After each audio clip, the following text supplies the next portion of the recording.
گزاری کی روش اختیار کی، اللہ کا تقوی اختیار کیا اور ہر اچھی بات کی تصدیق کی، فَسَنُيَسِّرُهُ لِلْيُسْرَىٰ، اس کے لیے ہم آگے آسانیاں کر دیں گے، یعنی کرنا اس نے ہی ہے پھر بھی۔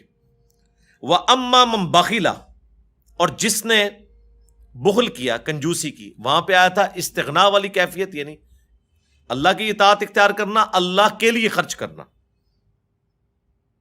وَكَذَّبَ بِالْحُسْنَىٰ، اور ہر اچھی بات کو جھٹلایا، فَسَنُيَسِّرُهُ لِلْعُسْرَىٰ، پھر ان قریب ہم اس کے لیے مشکل پیدا کر دیں گے۔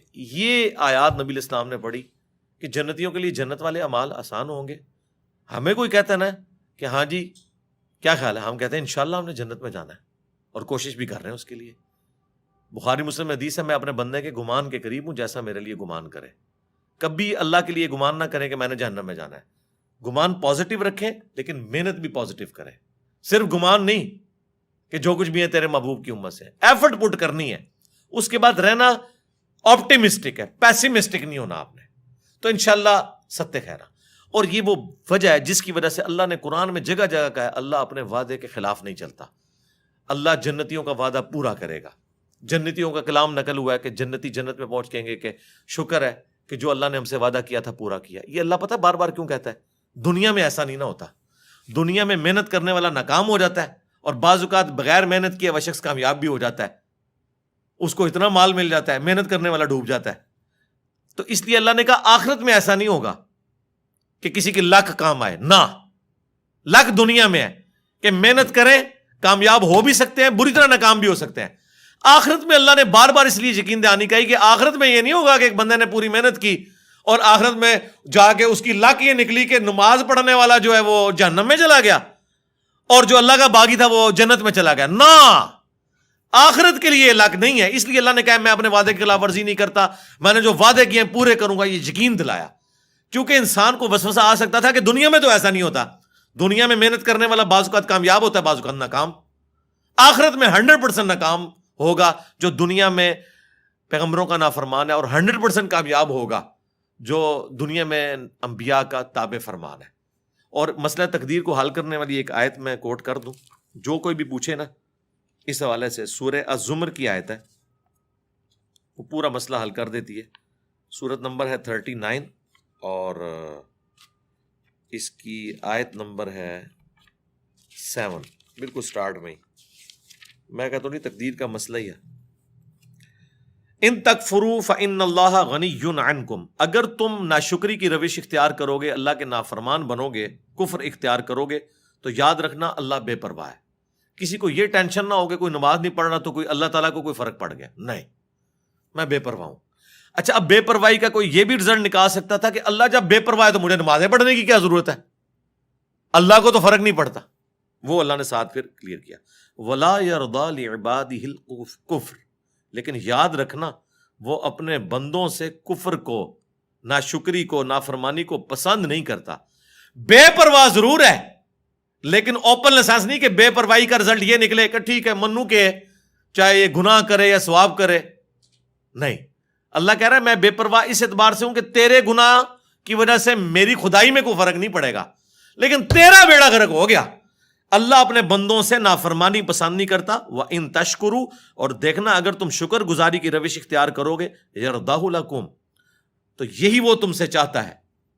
وَلَا تَزِرُ وَازِرَةٌ وِزْرَ أُخْرَىٰ، اور کوئی جان بوجھ اٹھانے والی دوسرے کے اعمال کا بوجھ نہیں اٹھائے گی۔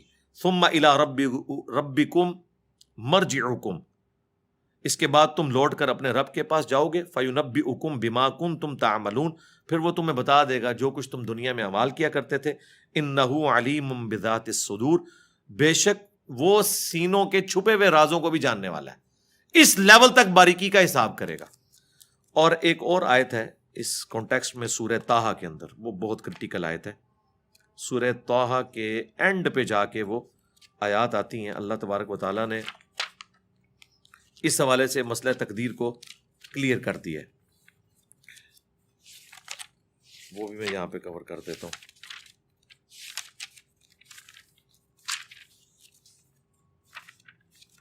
سورۃ الکہف کے بعد سورہ مریم اور طٰہٰ کے بالکل اینڈ پہ جا کے آئے تھے۔ یہ اکثر لوگ جو آپ کو کہہ رہے ہوتے ہیں بدبخت بدبخت، یہ دیکھیں اللہ تعالیٰ فرماتا ہے جب ہم نے آدم علیہ السلام کو اور ان کی اولاد کو زمین پہ بھیج دیا، ظاہر ہے انہی سے اولاد پیدا ہونی تھی، اللہ نے فرمایا قَالَ اهْبِطَا مِنْهَا، ہم نے دونوں سے کہا، سیدہ حوا اور سیدنا آدم سے، منہا جمیعا، کہ تم سب کے سب اب اتر جاؤ، بعضکم لبعض عدو، تم میں سے بعض بعض کے دشمن ہوں گے، یعنی شیطان کا دشمن انسان، اور انسان کو بھی دشمنی روانی ہے، اور آپس میں بھی انسان لڑیں گے۔ اب یاد رکھنا فَإِمَّا يَأْتِيَنَّكُم مِّنِّي ہُدًى، اب جب کبھی بھی میری طرف سے کوئی ہدایت کی کتاب آئے گی نا دنیا میں، فَمَنِ اتَّبَعَ ہُدَايَ، تو جو کوئی بھی اس ہدایت کی پیروی کر لے گا، فَلَا يَضِلُّ وَلَا يَشْقَى، تو نہ وہ گمراہ ہوگا اور نہ ہی بدبخت ہوگا۔ تو بدبختی پھر اللہ نے بندوں کے کھاتے میں ڈال دی ہے کہ جو کتابوں کی مان لے گا نا وہ بدبخت نہیں ہوگا۔ تو اس کا مطلب ہے بدبخت اللہ بناتا ہے یا انسان خود بدبختی کماتا ہے؟ خود۔ یہ آیت واضح ہے کہ جو ہدایت کی پیروی کر لے گا وہ نہ گمراہ ہوگا نہ شقی ہوگا، اور جو پیروی نہیں کرے گا وہ گمراہ بھی ہو جائے گا اور بدبخت بھی ہو جائے گا۔ یہ خود ہم کماتے ہیں۔ تو یہ کہیں پہ کنسپٹ نہیں، یہ تو بڑا گمراہ کن عقیدہ ہے۔ یہ عقیدہ جبریہ کا تھا کہ اللہ تعالیٰ انسان پہ مسلط کر دیتا ہے، اور قدریہ دوسری ایکسٹریم پہ چلے گئے، انہوں نے کہا نہیں ٹوٹلی ہم ہی کرتے ہیں۔ ہمارا عقیدہ درمیان میں ہے کہ جن باتوں کا حکم اللہ نے ہمیں دیا ہے ان کا اختیار بھی ہمیں دیا ہے، اور جن چیزوں کا مجھے حکم نہیں دیا اس کا اختیار میرے پاس نہیں ہے، اور نہ مجھے اس میں کوئی زیادہ پڑھنے کی ضرورت ہے۔ مثلا میرا قد کتنا ہے، میری آنکھوں کا کلر کیا ہے، میں کن ماں باپ کے گھر پیدا ہوں گا، میں کس ملک میں پیدا ہوں گا، مجھے بتائیں، یہ قیامت الدین ہم سے پوچھا جانا ہے۔ لیکن جو بات اللہ نے ہم سے پوچھنی ہے نا اس کا اختیار ہمیں دیا ہے، اور اگر آپ یہ اختیار نہیں مانیں گے تو اللہ پہ ظلم لازم آئے گا، اور اللہ تعالیٰ عدل